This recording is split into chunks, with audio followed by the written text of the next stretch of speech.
January 1945. A captured German equipment depot near Luxembourg. Snow covers the frozen ground as American soldiers move through the courtyard. They carry heavy wooden crates toward waiting transport trucks. The men walk with a noticeable limp. Their breath forms thick white clouds in the freezing air. Their standard-issue boots are soaked through, stiffened by ice, and completely inadequate for the brutal winter conditions. Inside the depot warehouse stand rows of pristine German supply trucks, stacks of heavy wool winter coats, and 500 pairs of unissued, insulated leather boots. A pristine logistical treasure sits in the middle of a war zone. But these supplies are not going to the freezing men outside. An official directive arrives from the War Department, ordering every single item to be crated and shipped immediately to Maryland for technical analysis.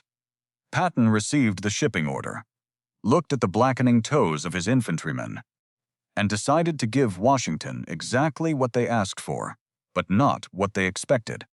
This is the story of what Patton did when Washington ordered captured boots shipped to a lab while his soldiers had frostbite. Before we continue, make sure you subscribe. We tell the World War II stories that show what happens when politics outranks combat. Private First Class Thomas Miller was 19 years old. He came from the coal country of Hazard, Kentucky, and served as an infantryman in the 318th Infantry Regiment, 80th Infantry Division. Before the war, he worked the mines with his father, learning how to endure damp darkness and cold stone. He enlisted the day after Pearl Harbor because he believed it was his duty to protect his home. By January, he had survived the horrific hedgerow fighting in Normandy and the bloody crossings of the Moselle River. He had watched his child friend die in the mud near Nancy. Now, he sat on a wooden crate in the freezing Luxembourg mud, his toes numb and turning an ominous shade of purple inside his waterlogged leather boots. He represented thousands of frontline soldiers who were fighting the elements just as much as they were fighting the enemy. He was a man who sacrificed everything for the advance, only to be denied the basic dignity of warm feet. Colonel Herbert Fletcher was 48 years old and commanded an Ordnance Technical Intelligence Detachment operating out of Baltimore, Maryland. He did not fight in the mud. He viewed the entire European theater through the lens of data collection and academic achievement. He believed that every piece of captured enemy equipment belonged in a sterile laboratory rather than on the battlefield. To him, war was won by the reports written after the fighting, not by the men holding the line. He wore a pristine, tailored wool uniform with heavily polished leather shoes that had never been touched by frontline mud. He slept in a heated chateau and dined on clean porcelain plates while the infantry froze. For Fletcher, the 500 pairs of captured German boots were not pieces of clothing to save American feet. They were merely specimens to be tagged, boxed, and filed away in a warehouse at Aberdeen Proving Ground. The winter of 1945 was the coldest Europe had seen in half a century. Across the Ardennes and the frozen fields of Luxembourg, the German army had launched its final, desperate counteroffensive. The Battle of the Bulge raged just miles away. Allied supply lines were stretched to the absolute breaking point. General Patton's Third Army had pivoted north in a brilliant tactical maneuver to relieve the besieged garrison at Bastogne.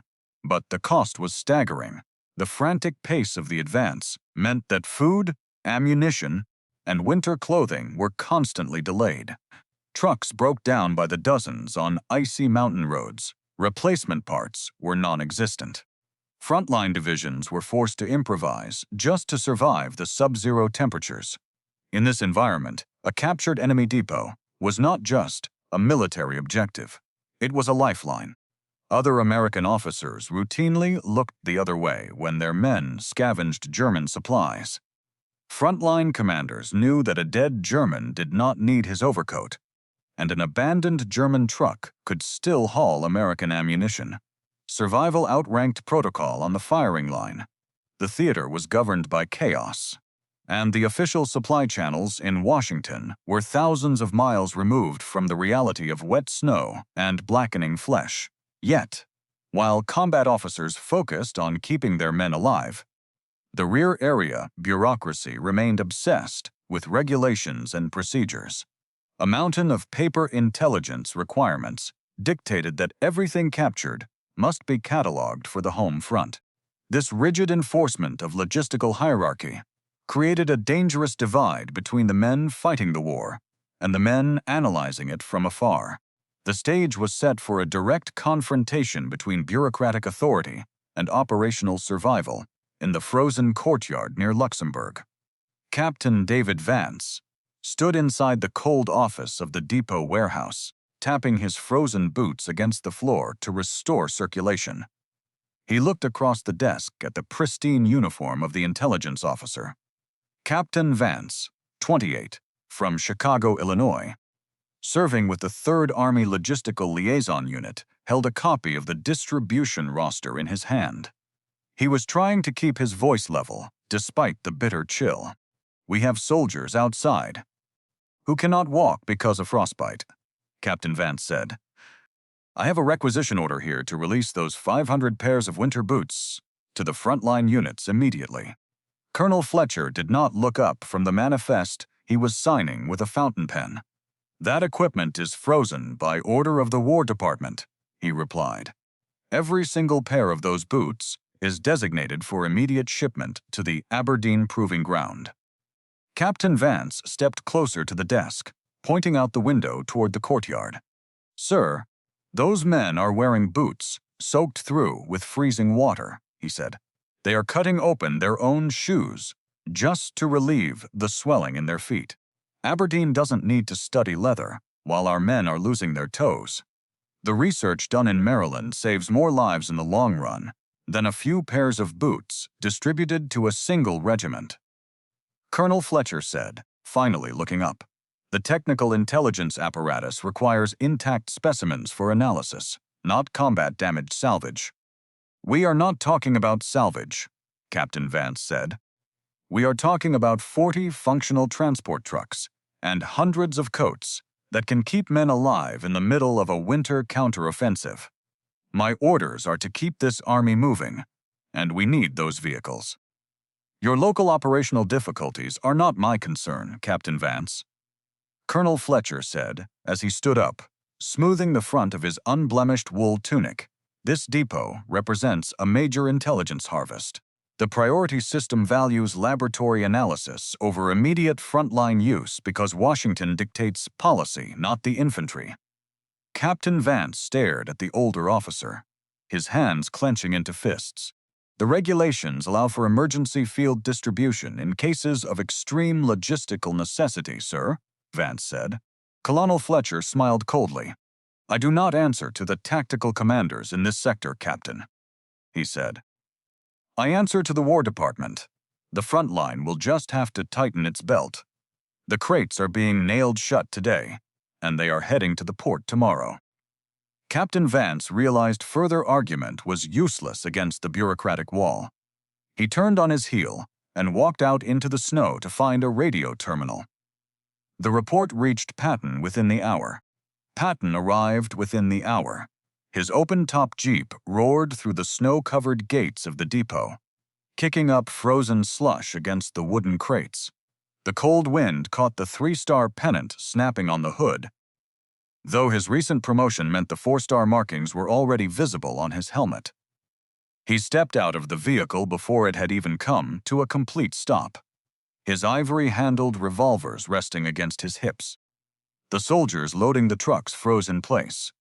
Every man in the courtyard snapped to attention as the general walked into the warehouse, unannounced. Patton studied him. He looked at Colonel Fletcher, then down at the pristine leather shoes of the intelligence officer. "Are these the boots you intend to ship to Maryland, Colonel?" Patton asked. "They are," General Fletcher said, saluting. "They are a vital shipment for our technical intelligence evaluation." "And the trucks outside?" Patton asked. "They are designated for technical analysis at Aberdeen." "Sir," Fletcher replied. So you believe a laboratory report outranks the immediate operational mobility of my army? Patton asked.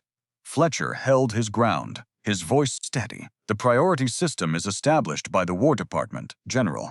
Long-term intelligence values these intact specimens over temporary local utility. Patton stood completely still, his voice quiet, but it carried through the cold warehouse. You have an interesting view of priority. Colonel, you look at a warehouse full of dry leather and functional engines, and you see a library.